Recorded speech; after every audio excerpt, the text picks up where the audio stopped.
Le problème, c'est qu'on ne connaît pas le seuil au-delà duquel il y a réellement un risque.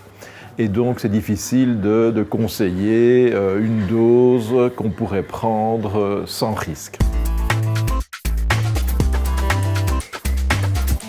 Le fameux syndrome d'alcoolisme fœtal, qui effectivement est quelque chose de très grave, qui peut être considéré comme un handicap avec un retard de croissance, retard mental et même des signes dysmorphiques au niveau de la face, qui touchent les bébés de mamans qui sont réellement alcooliques, donc dans la définition c'est plus de 3 unités alcool par jour. Par contre, il y a tout un spectre de conséquences de l'alcool pendant la grossesse qui peut arriver à une dose qu'on ne connaît pas bien. Ça peut commencer par des choses relativement simples comme des troubles du sommeil, des troubles de la succion, des troubles de l'attention, de la mémoire, et puis aussi des choses comportementales plus difficiles comme de l'agressivité, de l'impulsivité, des comportements parfois tout à fait asociaux qui peuvent parfois se développer même dans l'adolescence et à l'âge adulte.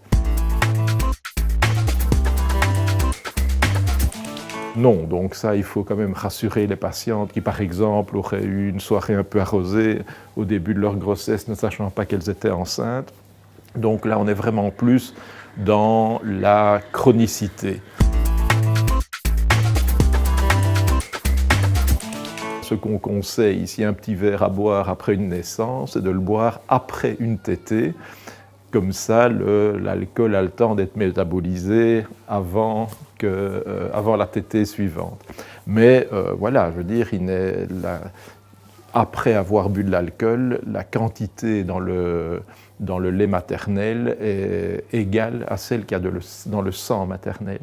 Et donc, voilà, effectivement, si une maman allaite en buvant un petit verre, il y aura une transmission directe de l'alcool avec des effets qui, de manière chronique de nouveau, ne vont pas être excellentes pour le nouveau-né.